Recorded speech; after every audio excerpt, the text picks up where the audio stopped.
कल तक मैं अपने साथियों से कह रहा था कि मैं कम से कम एहतजाज नहीं करूंगा, मैं बाकी दरवाजे खटखटाऊंगा, लेकिन आज जो उनके साथ हुआ, उनको एसपी के दफ्तर बुलाया गया, फिर उनको कंट्रोल रूम बुलाया गया और हम ये उम्मीद लिए बैठे थे कि अब उनको बॉडी मिलेगी, वो दफनाएंगे, और उनको कहा गया कि आप चले जाओ, 2-3 दिन के बाद देखेंगे।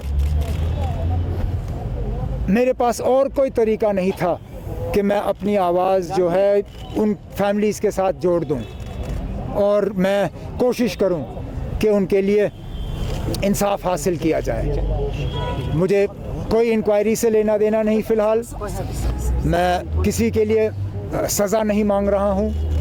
मैं सिर्फ़ और सिर्फ इतना कह रहा हूं कि जिनको जम्मू कश्मीर पुलिस ने खुद माना कि ये सिविलियन है, क्रॉस फायरिंग में मारे गए, इनको पुलिस के ज़रिए उस बिल्डिंग में लिया गया था आइडेंटिफिकेशन के लिए, उनकी डेड बॉडीज़ हंदवारा से निकाली जाएं, फैमिलीज़ को लौटा दी जाएं, ताकि सही तरीके से यहाँ पे उनको दफन किया जाए। जो इंक्वायरी ऑर्डर है तो आप उसको नहीं मैंने आपसे कहा ना, मेरा इंक्वायरी से कोई लेना देना नहीं।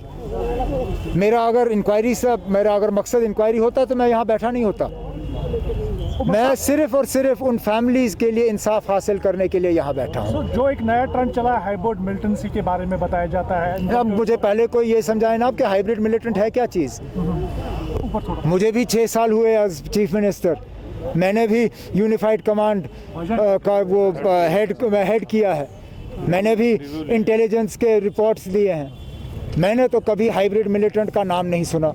यहाँ तक कि दुनिया भर की खबरों पर मैं नज़र रखता हूँ, मैंने किसी मुल्क में हाइब्रिड मिलिटेंट का टर्म इस्तेमाल होते हुए नहीं देखा। तो पहले हमें ये समझाए ना, अब ये हाइब्रिड मिलिटेंट है क्या चीज़, उसके बाद हम फिर इस पर तबसरा करेंगे कि कौन था कौन नहीं था। हम सिर्फ एक मकसद के लिए यहाँ बैठे हैं कि कम से कम अगर हमारे यहाँ बैठने से किसी की आंखें खुली और अगर हम उन घर वालों को इंसाफ दिलवा सकें, उनके जो लवाकिन हैं उनको डेड बॉडीज़ हम लौटा सकें, तो ये सबसे बड़ी बात होगी। और यही शायद जब इस मुल्क के वज़ीर आज़म ने कहा कि दिल की दूरी और दिल्ली से दूरी, और कहा कि मैं वो दूर करना चाहता हूँ, अगर उनके डेड बॉडीज़ लौटा दिए जाएं और वो दूरी थोड़ी कम हो, तो मुझे लगता है किसी को उसमें एतराज़ नहीं होना चाहिए।